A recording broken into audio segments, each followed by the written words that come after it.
Pessoal, continuando a nossa aula, agora nessa aula nós vamos ver sobre o arquivo context.xml. Tá? O que é o arquivo context? Tá?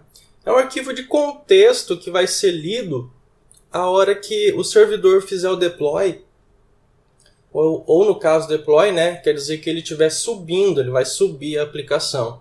Tá?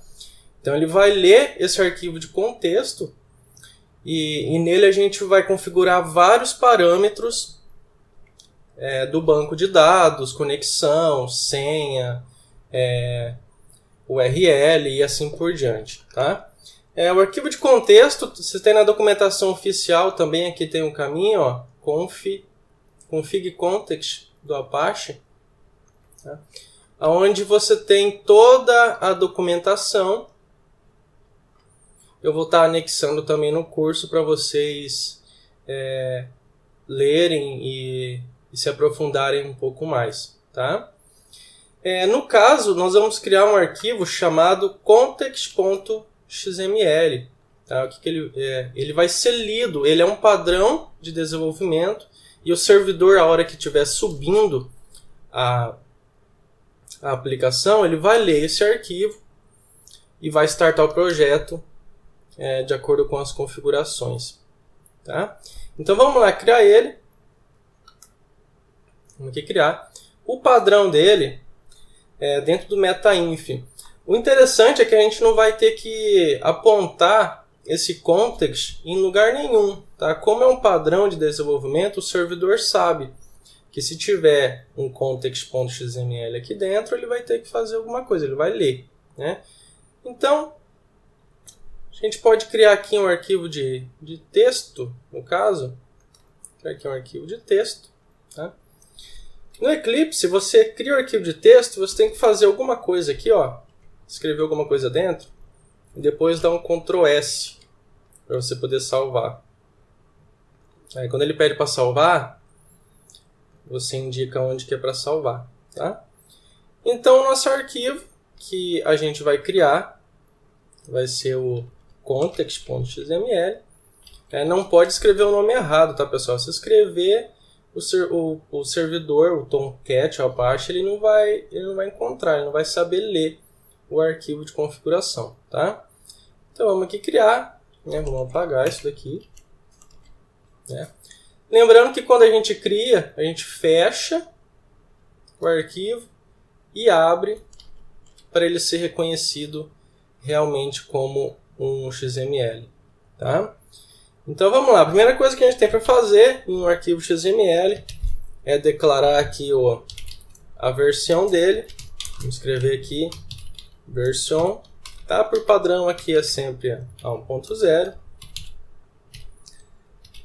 E a codificação dele, vamos usar o padrão também, que é o TF8. Tá? E você fecha assim o cabeçalho do XML. Esse arquivo de XML ele tem uma estrutura bem definida, ele tem que ser escrito bem corretamente. Tá? As tags, ele tem que identificar as tags maiúsculas também. Tá? Você pode ver a estrutura dele, como é escrito, você tem na documentação oficial. Tá? Só que, como toda documentação, ele é um pouquinho mais complicado de se entender. Então aqui a gente já pode ver, ó, tem que ser em maiúsculo, tá? Aqui tem algumas partes já de configuração dele. E como eu já estudei bastante essa parte, eu vou passar o principal para vocês, né? O que realmente importa. Tá? Então vamos lá, vamos começar aqui. Então primeiramente a gente precisa declarar uma tag de context. Tá? E a gente tem que definir já logo de cara um parâmetro escrito dessa forma aqui, que vai fazer com que se o servidor cair, o contexto suba novamente. Tá? Aqui ele já fechou para mim a tag de contexto. Um detalhe também importante desse atributo é que ele vai monitorar todas as classes que tiver dentro do pacote aqui, ó. Tá? Então qualquer coisa que acontecer de diferente, alguma alteração que tiver aqui dentro, tá? Ou então na parte de compilação também, tá? Às vezes dentro do Tomcat ele fica como web content /classes, tá? É que aqui no Eclipse não aparece, mas quando o Eclipse joga o projeto lá para o servidor, tá? Ele tem uma web content /classes. Então é isso que acontece quando a gente altera uma classe Java num projeto web e o projeto ele starta, ele para, ele cai e sobe de novo, tá? Então esse atributo aqui serve exatamente para isso, tá? Qualquer alteração no projeto, ele vai derrubar o servidor e vai startar de novo, tá? Então agora aqui a gente vai começar a declarar as propriedades, atributos e valores dos nossos recursos aqui, né? Então a gente escreve resource, tá? Já vou fechar aqui, vou deixar fechado para a gente não esquecer. Então a gente tem um atributo chamado name, tá? Qual que vai ser o nome do nosso recurso? Vai ser jdbc /data source, tá? Vocês devem ter visto isso daqui em algum lugar aqui, não sei se vocês vão lembrar, deixa eu procurar aqui agora, tá? É esse nome aqui, tá vendo, pessoal? É respectivo a essa parte aqui do nome, tá? Metade dessa string grande aqui é um padrão de desenvolvimento, o padrão da arquitetura Java EE. E a outra parte é o nome que a gente dá aqui no nosso contexto, tá? JDBC Data Source. Ok? Temos aqui o próximo atributo, que é o container aqui da aplicação, tá? Qualquer atributo aqui que vocês não venham a entender, vocês podem consultar a documentação, que às vezes tem vários atributos que fazem muitas e muitas coisas ao mesmo tempo. Então é sempre bom consultar a documentação, tá? Qual que vai ser o tipo do nosso recurso aqui também? Nós vamos usar um data source. E aqui a gente tem que apontar um pacote do Java.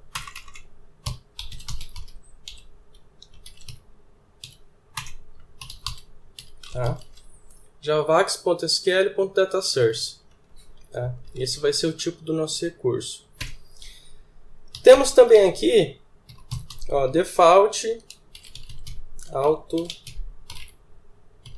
commit igual a false. Tá? Por quê?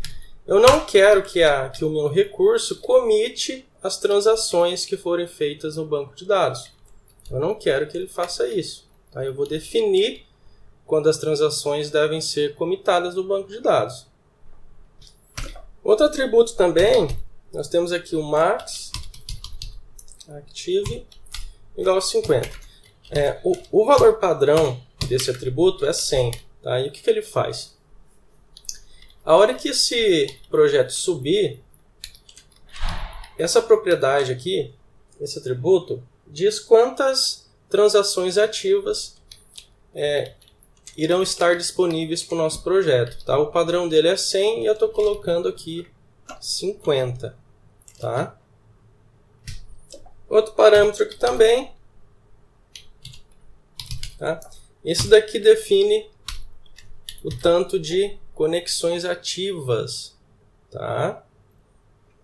Então, com esse parâmetro aqui, conexões inativas, tá? Elas são verificadas e retiradas, tá? Então, esse parâmetro aqui, eu vou definir um valor para ele de 10, tá? E ele vai ficar verificando, ele vai, por exemplo, se tiver conexões que estão mortas ou que estão inválidas, ele vai retirar e vai ficar limpando o nosso pool de conexões. Tá? Outro parâmetro também aqui, nós temos aqui o max. Esse valor aqui é em milissegundos e é o tempo que o pool de conexões vai esperar para ele receber uma conexão ativa. Tá? Então, se ele estourar esse tempo, o sistema está precisando de uma conexão e o pool não libera, então vai gerar uma exceção. Tá? Então, a gente é em milissegundos que é dado esse tempo aqui. Tá? Mais um parâmetro aqui muito importante. Tá? Isso daqui, esse parâmetro do initial size aqui, ele diz quantas conexões vão ser criadas a hora que o servidor subir. Tá? Então, a hora que o projeto subir, iniciar o servidor, a nossa aplicação vai ter 10 conexões ativas. Tá? Isso é muito importante para ter performance. Outro atributo bem importante também, qual que vai ser o driver de conexão com o nosso banco de dados? Nós vamos trabalhar com o Postgres. Tá? Então, nós temos aqui o driver class name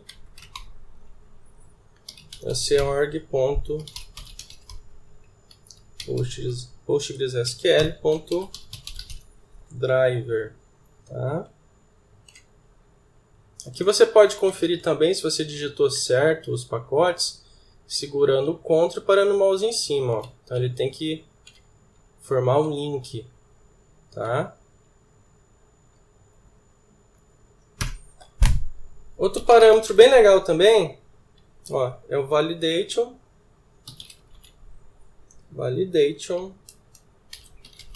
carry. Tá? O que esse atributo vai fazer? Aqui a gente escreve um SQL. Tá? É só um select OK. Tá? É um select OK. Se a gente pegar isso daqui e colocar no banco de dados, vou pegar aqui o pgadmin.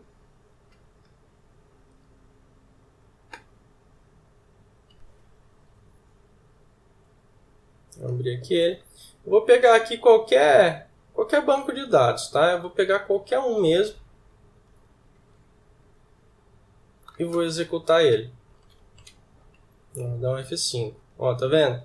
Ele retornou um OK para a gente. Mas para que é isso?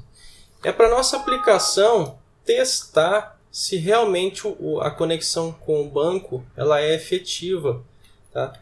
Se no momento que for executar um insert, um update, um SQL, um select, qualquer coisa, se a aplicação consegue realmente interagir com o banco de dados. Então, o atributo ele é até bem intuitivo, né? Validation carry. Então ele diz que ele vai fazer uma validação de carry. Tá? Outro parâmetro também bem interessante, nós temos aqui o teste while do. Tá? Então aqui a gente coloca ele como true. E o que esse parâmetro vai fazer? Ele vai ficar validando se existem conexões ali ociosas, conexões que estão ali há muito tempo ali e estão inválidas, não estão servindo para nada. Existe uma configuração que a gente vai colocar mais para baixo, que ele vai retirar essas conexões ociosas. Outro parâmetro também de teste. Tá? Esse daqui também é igual a true. E o que ele faz? De acordo com a documentação, tá? Ele faz uma validação antes de passar a conexão, né, para o pool de conexões. Tá? Então, vocês podem ver aqui que a gente já tem uma quantidade de parâmetros para gerenciamento das conexões, de performance ali, imensa. Tá? Você pode ver que com um simples arquivo de contexto, a gente tem um número imenso de recursos que a gente pode ativar. E tem mais ainda, tá? Vamos lá, vamos partir para o próximo. Outro parâmetro também, nós temos aqui no teste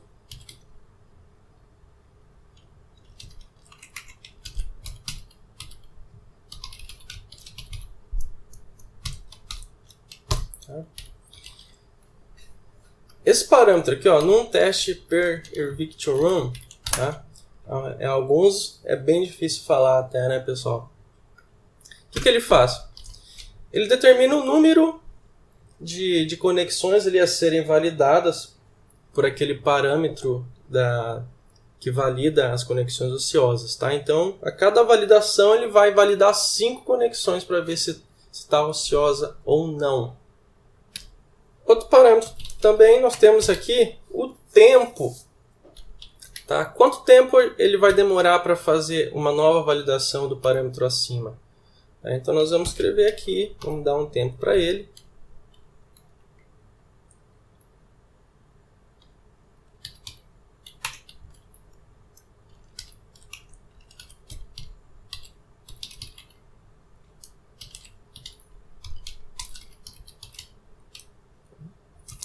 O tempo aqui é em milissegundos. Vou colocar aqui, vai ser 5.000 milissegundos, que vai dar 5 segundos. Tá? Então, a cada 5 segundos, ele vai dar uma esperadinha e vai fazer as validações das conexões de novo.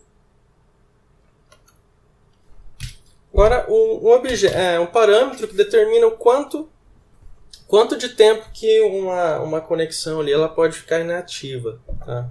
Então, vou colocar aqui min.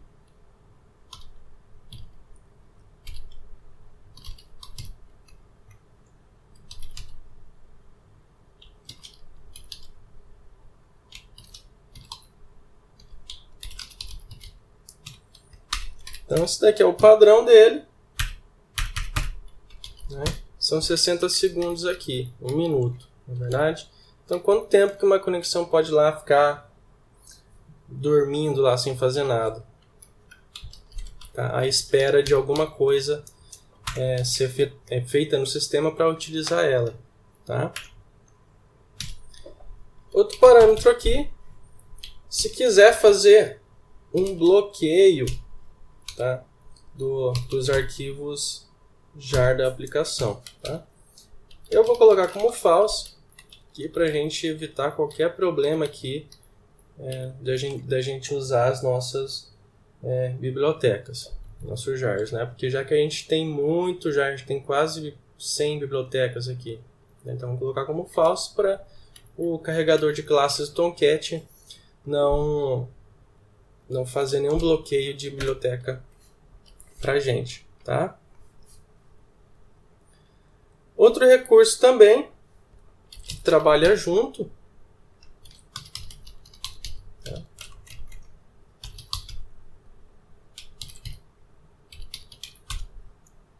Esse atributo também ele trabalha em conjunto com o de cima aqui, então a gente está definindo aqui também os nossos recursos do nosso jar aqui não serem bloqueados, tá? E quase acabando aqui, nós teremos aqui as coisas mais simples e obrigatórias, né, de um sistema, que será aqui o nosso username. Eu vou colocar aqui, por exemplo, o caixa aqui, né, mas poderia ser o ebook_jte também, tá? Que é igual ao projeto que foi feito download. Eu vou colocar aqui o caixa aqui por enquanto, tá? A gente vai ter a senha, password também, igual a de mim, e a URL do banco de dados. Né? A URL sempre é jdbc, PostgreSQL, //. Aqui poderia ser um IP, né? 192.200.256. Alguma coisa, né? Poderia ser um IP externo para algum lugar, de qualquer lugar do mundo, né? Mas aqui, como o nosso banco está local, então é localhost. 2 pontos a porta nossa, 5432, que é a porta que está instalada no nosso banco de dados. Não, localhost 5432. Tá? E nós teremos aqui a barra, o banco de dados. Book underline JTE, interrogação, tá? Um auto reconnect, nós vamos pôr aqui também, ó, um auto reconnect igual a true. Tá? Então, a gente tem a URL do banco de dados e mandando ele reconectar se ele cair. Tá? Então, esse daqui é o nosso arquivo de gerenciamento aqui de conexão com o banco de dados.